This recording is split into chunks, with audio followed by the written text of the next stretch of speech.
Gurudev, good evening. So, as far as I understand, here are the strongest yogis because it's already almost like 6 o'clock. But we are still on the festival, still interested in yoga, meditation, and some nice spiritual things. I was asked yesterday to speak a bit more slowly because there is a translation happening. So it's not just I'm slow, but I just need to talk, more slow to let the translation be. So let us start with the mantras, and then we will go to the topic of how to find the inner peace. Good?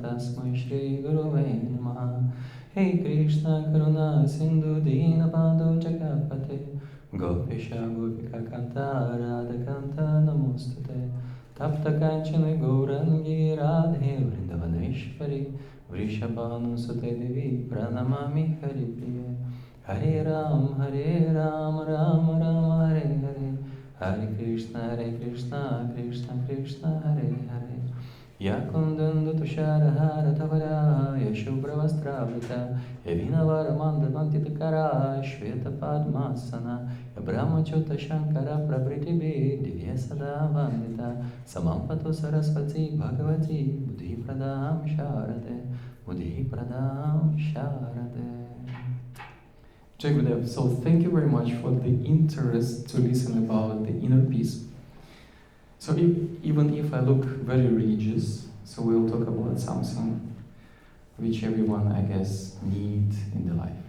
Yeah, it doesn't matter if I'm living as a monk in a monastery, or you live with the families and have a work and job and responsibilities and kids and so on, because we all need to find this inner peace.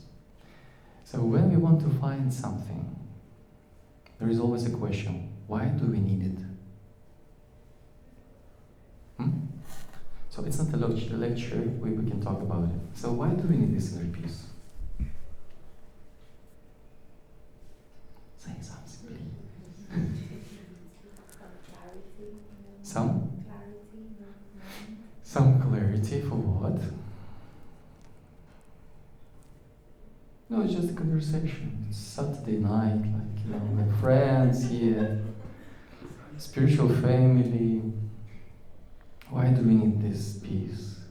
Maybe to have a peace with myself. I mean, to have a sort of peaceful mind to think clearly. So we want it because it's disturbing us, yeah?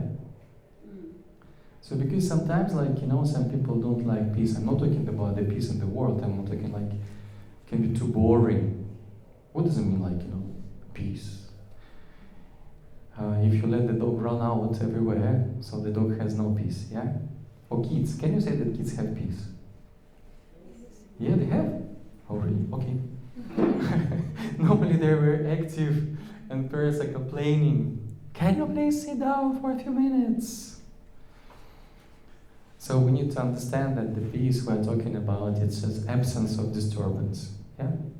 So we don't want to be disturbed. Okay, good. Nice. So then where can we find this peace? What does it mean to be not disturbed by something? And what what this disturbance is about? When you are in balance inside yourself, then outside world doesn't disturb you. Nice. Find yourself. That was the topic of yesterday. We were talking about true self. Yeah, because these talks are very much connected. So it means that to find peace is to find our true self and not to be disturbed by anything else. Yeah? Because when we are happy with ourselves, or satisfied in a good way, we find this inner peace inside of us. The peace is everywhere. Yeah? That's why it's a good saying. if you're happy, that you see everyone kind of happy around you. So the world is more happier for you. Yeah? So then, where this true self is hiding? Yeah, in the name of topic it is said to find inner peace. But we're quite big, no? Like, okay, I'm 176, but I see somebody like almost 190 here. So we're big. Where to find this inner peace? In what part of our selves? Where? Mind, heart. Nice. So let's talk about these two things. What is mind and what is heart? Of course, I do present the tradition, Vaishnava tradition, Bhakti Marga, and it's a Hindu tradition, quite rich in knowledge about heart and mind.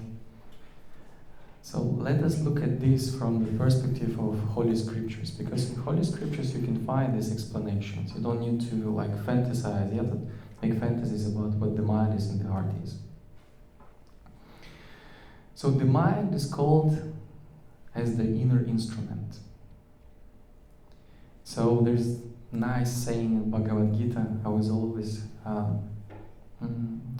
use this verse because it really explains many things. Controlled mind is the best friend, uncontrolled mind is the worst enemy. Bhagavad Gita says about it. So the mind is called like inner instrument, which is given to us to be used in the proper way. We can look at the mind like a sponge. If you keep a sponge in a dirty water, so from this sponge only dirt comes out. If you keep the sponge in the clean water, then the clean water comes out. So the quality of the mind depends where we put it.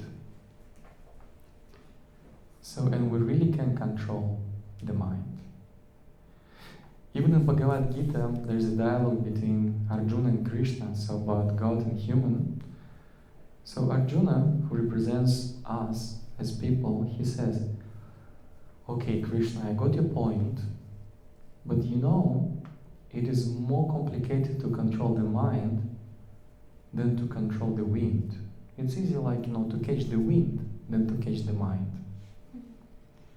And Krishna says, yeah, I do agree.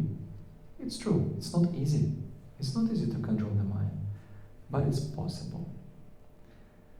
So that's why we are all on spiritual path, actually, to find the way how to control the mind, or how to keep it all the time in a clean place, that the positive things come out, or the feeling of our true self all the time comes out. So the mind is quite a complicated construction. It's not just one word, mind. Yes, we say we need to control the mind needs to be positive, where your mind is, there where you are. If your mind is like this, you are like this. We know all the things, but how does it really work? So mind consists of a few components. The one is called manas. This is the perception. Through the five senses, we get a lot of information all the time, constantly. Why do we like to sleep? Because our senses are not active. We like to give some peace to our mind, yeah? It's so nice to take a nap, to have a longer sleep, because we know when we open our eyes, oh my God, the day starts. The tasks come, the problems appear, and even before we open the eyes in the morning, we get tired already. And think about Friday, Saturday or Sunday, to have holidays, not to do much, maybe to sit in front of the TV and watch something easy and not to think much. So we receive a lot of information through the senses, because the senses are very active. Is it so? Yeah? So we have five senses, yeah? So we want to see a beauty around us, yeah? We want to go somewhere where the beautiful things are, like nature and maybe downtown, a museum or somewhere else. Then we want to smell something nice, yeah? Some nice perfume, etc., etc. Then we would like to have a nice clothes, natural fabrics, yeah, touch our skin.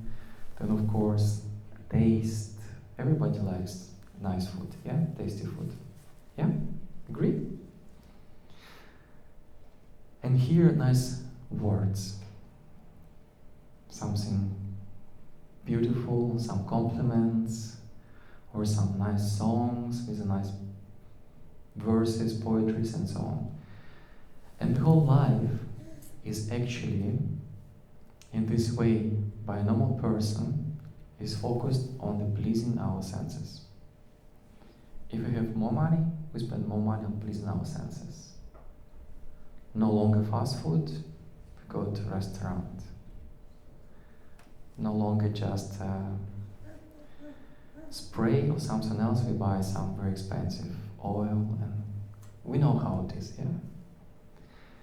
So the life of a normal person who is not looking for this inner peace consciously or doing much to do that is to enjoy the outside world. And all investment of time, money, energy goes there. And through that we receive a lot of impressions, yeah?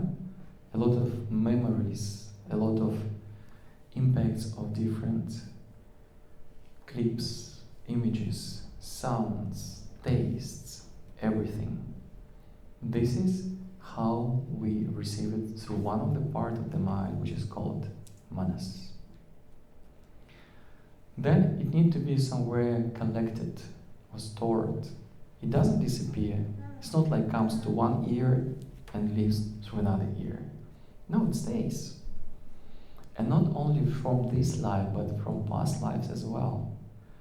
So we're coming to this earth already with some storage of impressions, of some previous deeds, some thoughts, some still open problems from past lives, and we call it karma. So we have it as a luggage, as a rucksack with us. Then we have a buddhi, like a part of the inner consciousness, which is working with this information or with this data and trying to help us to find true self, because the purpose of life is not just to get as many impressions as possible or to please the senses as much as possible.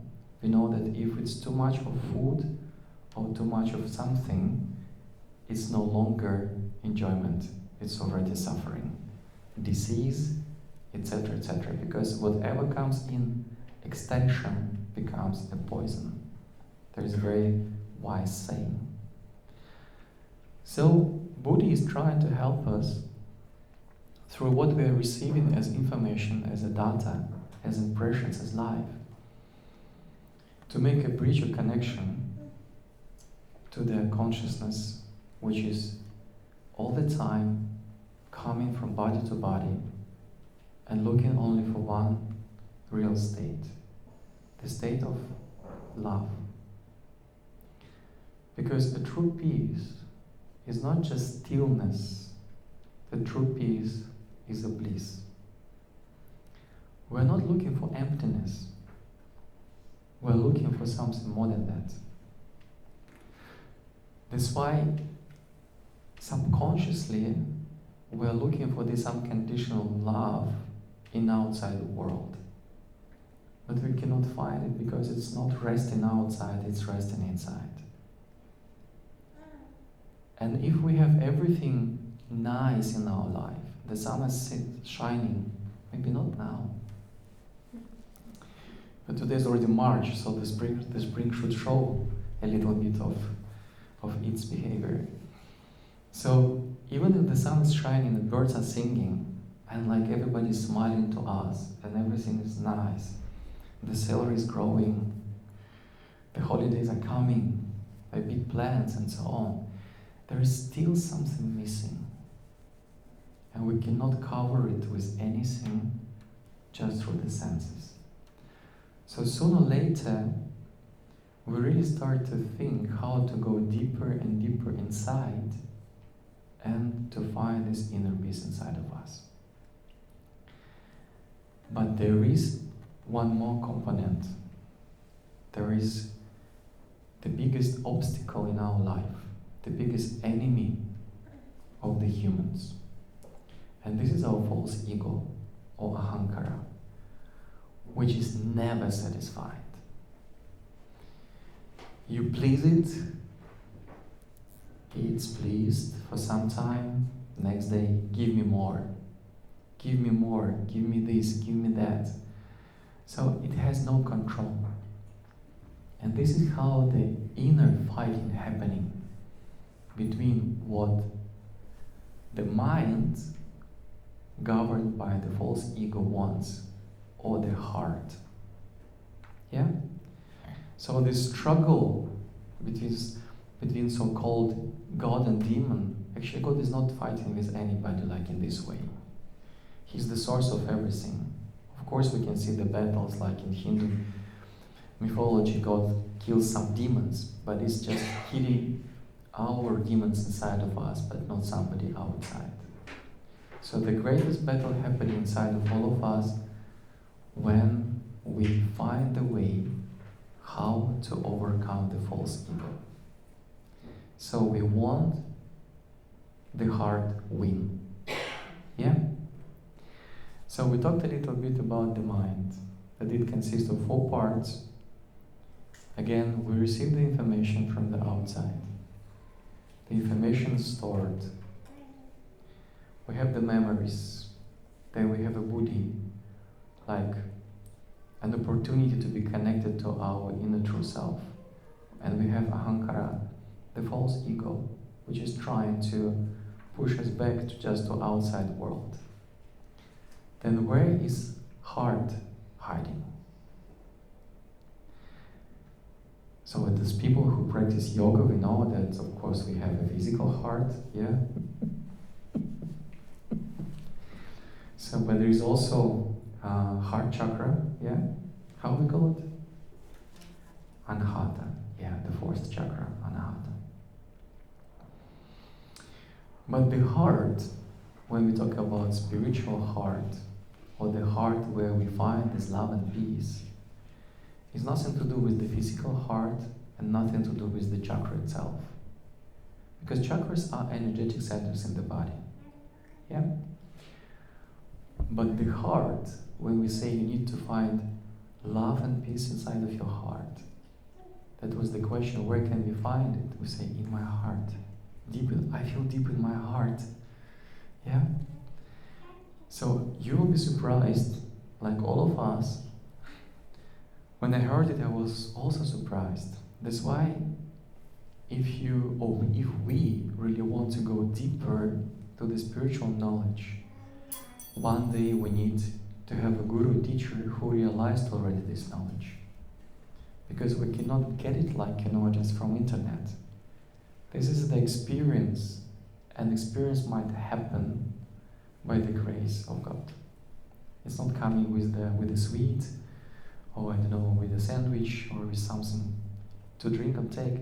No, it comes from the inside. So Guruji explains that the heart is actually a part of the mind. Sounds interesting, yeah? Because all the time we hear, the mind is bad. You need to fight it. You need to overcome it. No, the mind is not bad. Again, as Krishna said in Bhagavad Gita, controlled mind is the best friend. Uncontrolled mind is the worst enemy. So there is nothing bad in this construction, which we know as universe, or life, or body, or as human. The problem is in ignorance. We don't know enough. That's why we are all on spiritual path to find the truth. And the truth is not just the truth coming from India, or from Egypt, or from somewhere else, or from Israel, or from any other places, holy lands. This truth is inside of all of us. That's why we came from different traditions and speaking different languages, having different ages, cultures, genders, interests, tastes. But the feeling of love is the same for all. Is it so? The feeling of peace is the same for all. So outside we are all different, but inside we are all the same in the very core point of the heart. So it means that the true self is hiding what we call the mind. So how to understand this? God is present in all human beings, or just in all life beings, yeah? This he says in many, many different holy scriptures, especially in Bhagavad Gita, in chapter 15, verse 15. Sarvasya chaham hridi sanivishta, I am residing in the hearts of all beings. So when we get this body, he is already there. Because we are not the body, we are not the mind. But we are first of all Atma, or the soul. And Atma and soul is a part of him. It is not different from him. That's why we are all equal in this very, very deep state. And our task is to get as many impressions in this life connected to him. So it means that, again, remember this analogy with the sponge. If the sponge is outside of spirituality somewhere else, it's not enough just to do the exercises. It's not enough just to read something. It should be really like a conscious life that I want to realize my inner or true self. Once we were in Himalayas, actually this year we are also planning to go there. So we were with Guruji, and one of the devotees, he asked Gurudev, Guruji, please tell me, do aliens exist? I was thinking, what a question. In Himalayas, it's all about yoga and meditation, and somebody's asking about aliens, strange man. But I was curious, because everybody wants to know, do they really exist? Yeah? Maybe somebody among us is. So, and Guruji says immediately, he answers immediately. You see, God created many, many, many different things. He made many different creatures and entities. He made a lot of things. But the closer to God is a human. The one who is the nearest to God is a human. And I was thinking, oh my God, interesting. I'm paying so much time for knowing so many different things, reading the books about something but I never was interested so much in God. Or never was enough. And I felt that, but it's nonsense. If you really want to be happy, but God is always happy. Yeah, whatever happens, he's like, okay, whatever. Like Guruji says, you need to do your duty this life. If not this life, okay, next life. It's like, no, I want to do this life. But for him, it's like, 1 life, 2 lives, 3 lives, 4 lives. He doesn't care. He's ever patient. We are not patient at all. That's why we want to be happy right here, right now. Is it so? No, why delay? If we are hungry, we want to get food immediately, yeah? So we try to find, there was a cafeteria somewhere. Oh, maybe I should go there, or here. I was surprised to hear this morning that some cafeterias are closed on on Sunday in Helsinki. I said, really? Why? Just like, should be, if I'm hungry, everything should be open. Yeah. So when we want something in material world, we want to get it immediately. Right here, right now. There is no patience in us. So if you want to go to bathroom, there's no obstacles. Yeah? We find the shortest way there and the fastest speed to get there. There was one great saint, and he had a question from a visitor. The visitor asked, how should I practice? How should I do my yoga? How should I meditate? With what feeling inside? So he took him to the bank of the river, he put him in the water for a few seconds, maybe half a minute or 1 minute. And then the man came out and he said, the Guru, look, the way you want to breathe should be your desire to find your inner peace and love. So it means we need to long for this desire, and not just to practice, but we really should have it as a purpose of the life to find it. Because if we do it as a hobby, we never can get it. Even if you read about it, even if you have like a small experience when we meditate, but it's not enough. We want it to be our constant state. Because we are happy right here and right now. Every time I say it, and everybody's like, what's next? No, there's nothing next. We're happy right here and right now. It's true. But we never think about it like this. We think it should come one day. But if we really believe that He is inside of us and He wants to show this inner peace to all of us, it may happen at any moment. You may be walking, you may be talking, you may be doing your daily activities, and this true meditation may happen by itself. Because meditation is not just the relaxation. Meditation means you're focused on God, or you're focused on the highest. So there are many, of course, instruments which are given by different traditions and by different masters and gurus.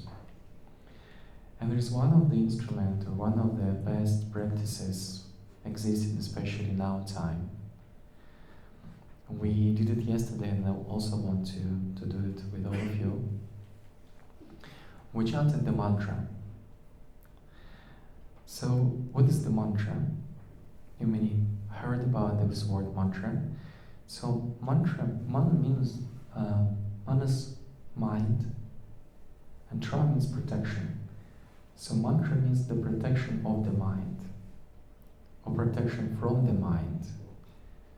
So, actually, it is this opportunity to have the mind to be focused on God. As we just said recently, as He is all the time inside of us, we don't need to look for Him outside, but we need to get connected to Him inside. And when we chant the mantra, this connection is happening by itself. Because mantra is normally in Sanskrit language. And Sanskrit is a very, very ancient language, as the mother and father of all other languages, especially European languages.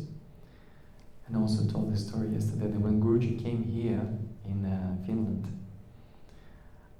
many years ago, he was listening to people speaking in Finnish language, and he said, wow, it sounds like Sanskrit.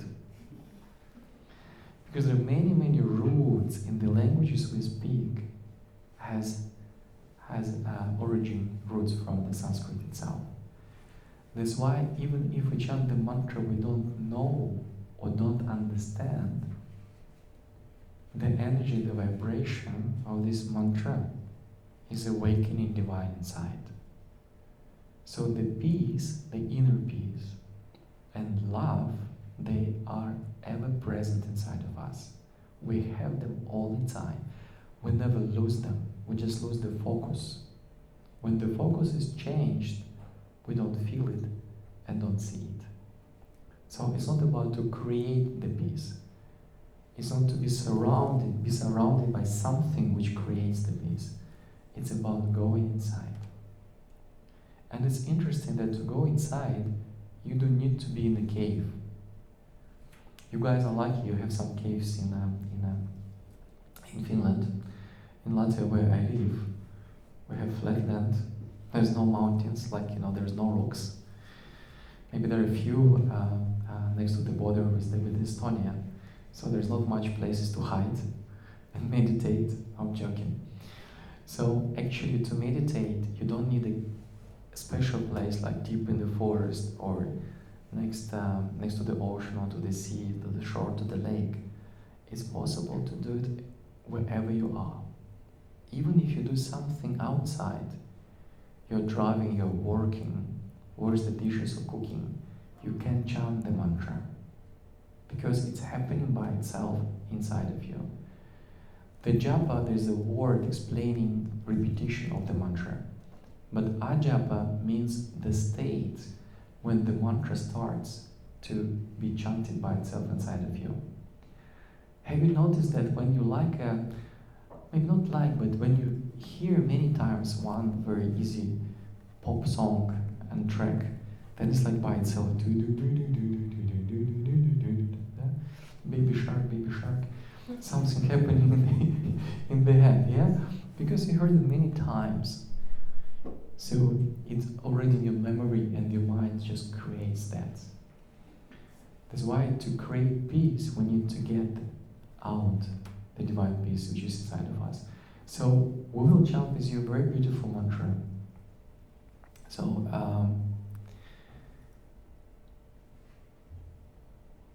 the second one, which starts with the words Shri. You see Shri? Yeah? Vitala. You can repeat this. Vitala. Giridhari. Parabrahmane. Namaha. So I can explain you. This mantra was given by our guru a few years ago when there was a pandemic time and there was a lot of fear in the world. Everyone was scared to get sick, to leave the body, to die, or to leave, or to lose maybe somebody who's close. And everybody was in fear. But when we're in fear, we create it even more. Yeah? So there is a very teaching story about the fear. There was a governor of a city. He was a good governor, looking after the people, not increasing the taxes, making nice streets, and so on. So, and then one day, a pandemic came to the governor and said, look, I have to come to a city. I need to take the lives of your citizens. He said, wow, what to do? Nature is nature, life is life. So how many? He asked. And then this disease or pandemic said, it's a quarter of the population of the city. He said, that's a lot. He said, yeah, but that's the destiny. He said, okay, what to do? So for how long are you going to stay in our city? And the disease, the pandemic said, 1 month. It's enough. Okay, after 1 month, so the disease or the pandemic was leaving the city, and governor was counting how many people passed away. It was half of population. And he was very angry. He ran after the disease and said, look, you promised me that only a quarter of people leave the body. But now almost half of the city is empty. And the disease said, it's not my fault. I took only those as I promised, 25%. The rest died of fear. It's true. When we get scared of something, when we're terrified, it controls us. We're not free any longer. That's why it's important to believe and trust in God, because if we don't have it, we are always afraid of something. What happens tomorrow? Or the day after tomorrow?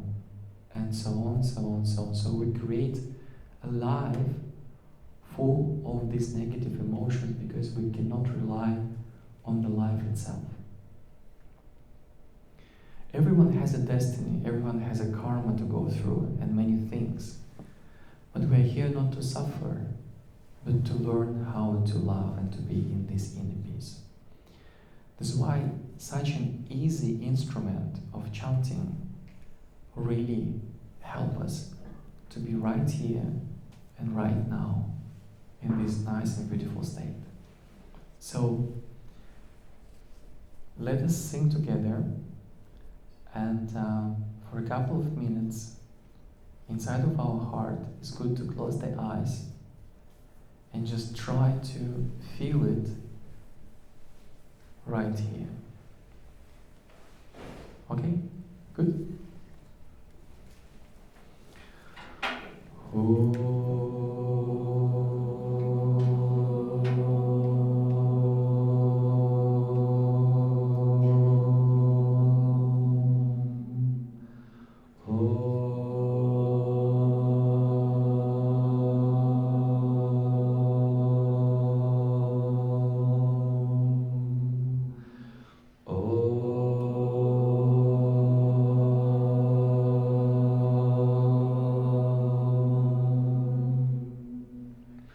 Shri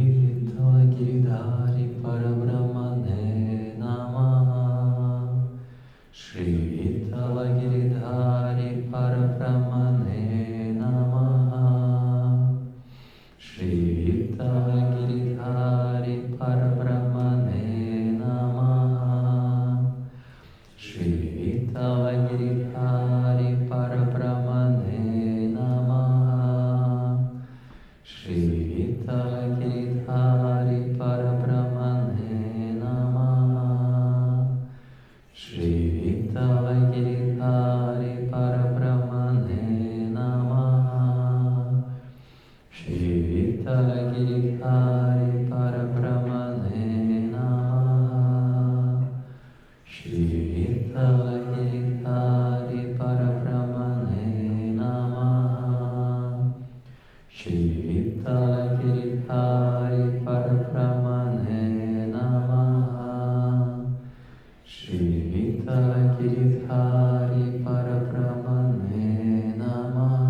Shri Vittala Giridhari Parabrahmane Namaha.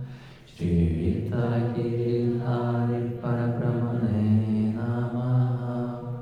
Shri Vittala Giridhari Parabrahmane Namaha. Shri Vittala Giridhari Parabrahmane Namaha. Shri Vittala Giridhari Parabrahmane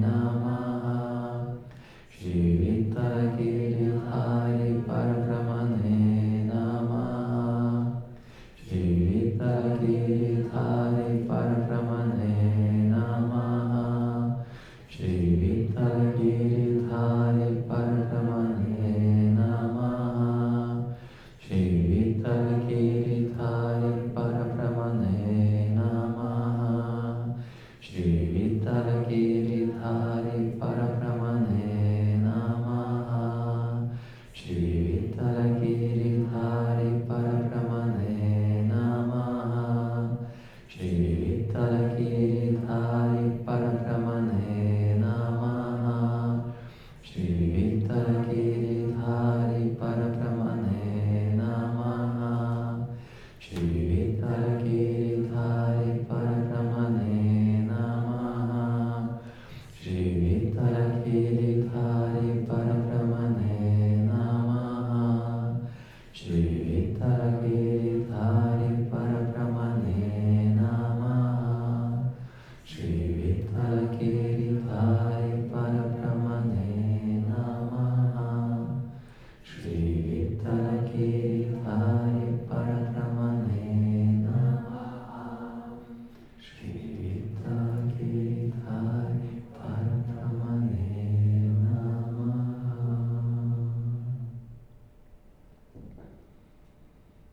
Please keep your eyes closed and focus more on your heart.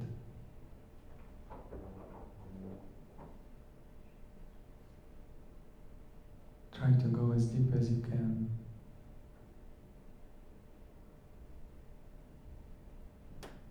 And feel this inner bliss and peace inside of you.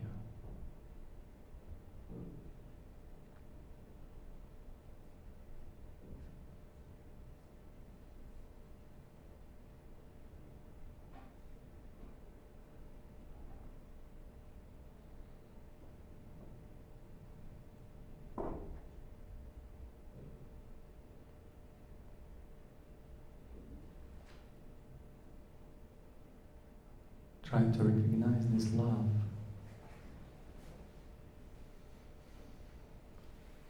in every atom of your body.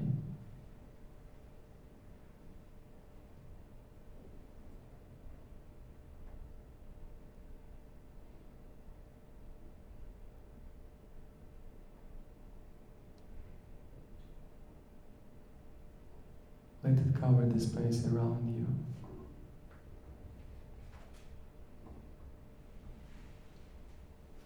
Everyone who is here,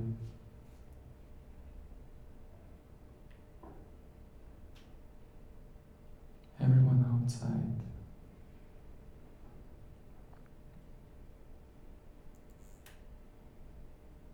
the whole city,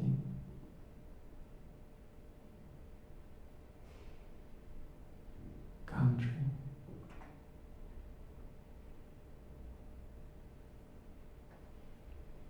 let all continents be covered with your love.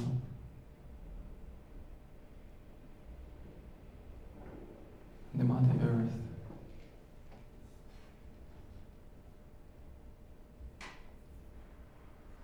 and all creation.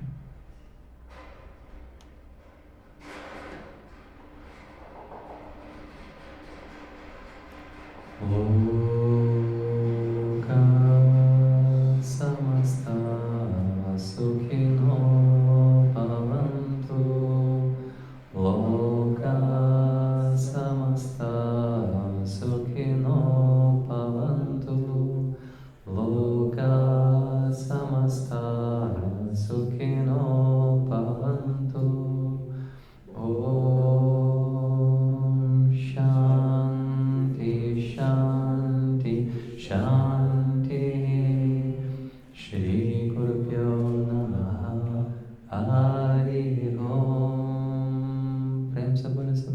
Shri Swami Sharada Mahaprabhu ki Jai.